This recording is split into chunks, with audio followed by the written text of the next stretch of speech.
It'll be 1 to go this time by. Coming to the green, buddy, coming to the green. Let's go get him. Go, go, go, go, go, go, go.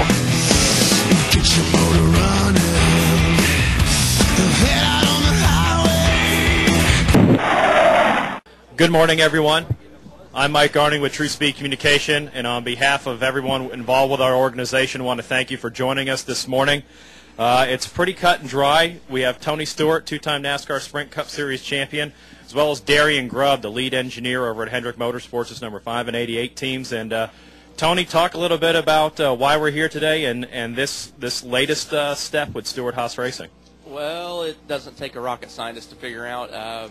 We've hired Darian Grubb as our crew chief for the Office Depot Old Spice 14 car for next year, and this is something that is another key step in the equation of us getting on our feet next year and getting everything pointed in the right direction. So we've got a team leader now and somebody that I feel very comfortable and very confident in, and just excited to work with Darian. I mean, a little bit of time that we've spent together so far, I'm really excited about getting things started for next year, and feel like Darian's going to be a very key part of helping us grow our program to get Stewart Haas Racing where we want it to be. And Darian, this is another big step in your NASCAR career, but pretty fitting that we're doing it here at Richmond. You're a Floyd, Virginia native, graduated Virginia Tech, so talk about this moment today.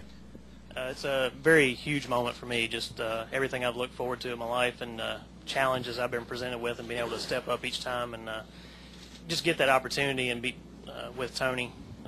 The capability he has as a driver in the past championships, and the future heading forward is just extremely bright, and I just couldn't be happier going into today, and being able to do it here at Virginia is just an extra bonus.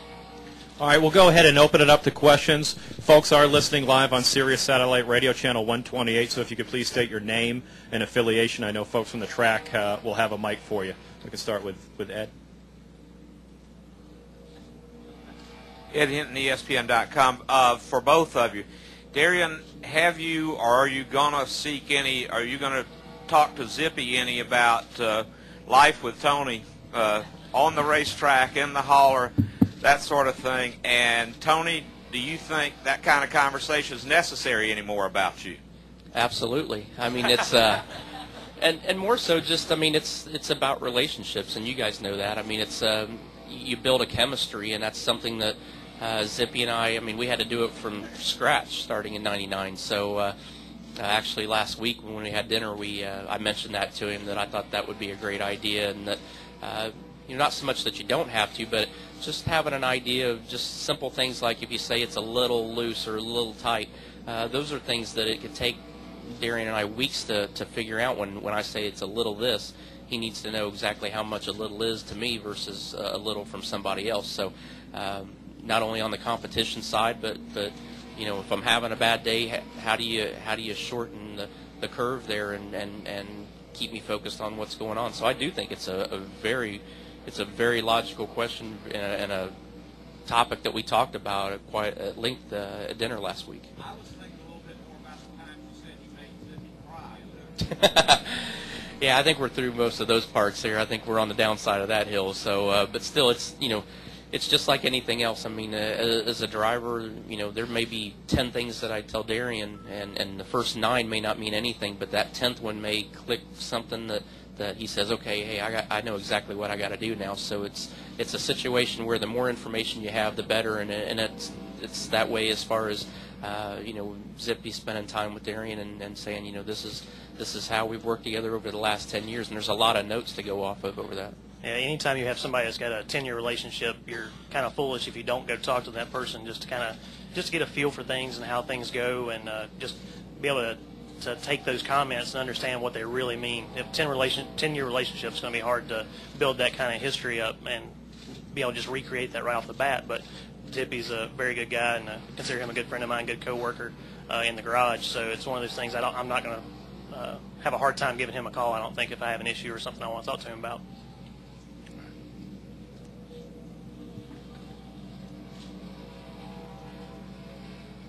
Reed Spencer with Sporting News. Darian, as I recall, when you left the 25 car, you basically said that you had preferred to be a race engineer at that point rather than a crew chief. What made you change your mind and take this opportunity with Tony? And second, given the relationship with Hendrick Motorsports between Haas CNC now and Stewart Haas in the future with engines and chassis, how closely will you continue to work with them?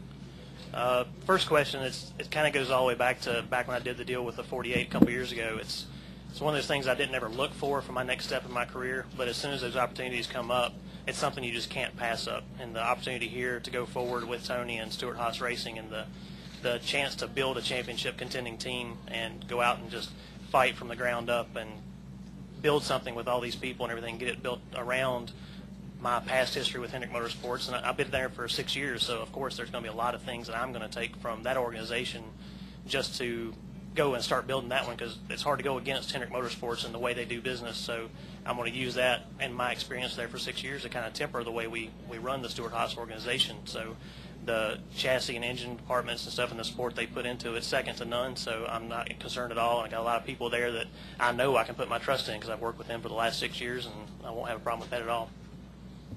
Larry Lang, XM. Tony, talk about an engineering-based crew chief versus a seat-at-the-pants crew chief. You know, you had Greg Zipadelli. Now you have an engineering-based crew chief for your operation. What are the differences? You know, how much of an engineering crew chief was Zippy, and how different will it be with Darian? Well, we haven't worked together yet, so it's hard to know exactly how it's going to work. But you just look at Darian's past, and you look at what he accomplished with the 25 car, and then the times that he had to go over and work on the 48 car.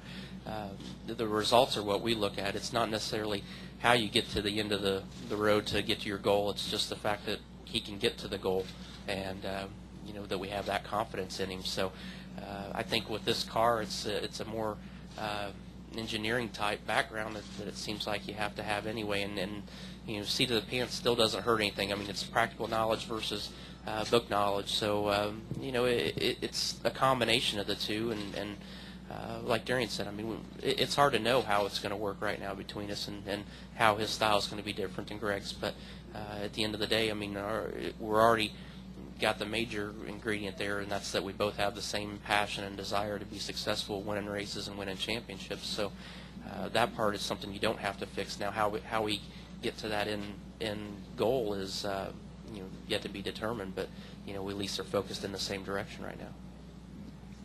David Caravella, NASCAR.com. Darian, after you won those races with Jimmy in 06, when Chad was suspended, we all assumed you had people knocking on your door and wanting you to move over and become a crew chief of their organization. How much of that actually happened, and did you actually get offers in the aftermath of that, and were you ever tempted to leave? Never been tempted to leave, but yes, I've had offers. I mean, there's always been conversations and stuff going on with that, but I've never wanted to step outside of the Hendrick Motorsports organization until this opportunity came up. I'm just extremely excited about being able to continue basically my Hendrick knowledge and being able to use those chassis and engines and everything else going forward, and just keep building that organization strength that outside of Hendrick Motorsports. This opportunity is just a great chance for me to be able to step out and be able to almost take off on my own and try to help build up the organization and surround myself with the good people that are capable of going and win championships. Louis Frank, ESPN.com. Tony, are you going to name a technical director, or have you surpassed your salary cap? I surpassed it when I signed up. But, I keep telling Joe Custer that I'm going to teach him how to spend money. So, you know, it's more right now. You know, Darian and I talking and deciding what people does he want at this point. You know, we discussed things last week while we were in Fontana, and you know, I think there's a situation where you can get too many people too early. So, you know, Darian and I will work really closely together right now and try to get a game plan on what people we actually want and what positions, and evaluate where we're at over at the shop right now. So, you know, we just take it one step at a time right now and figure out what people we want.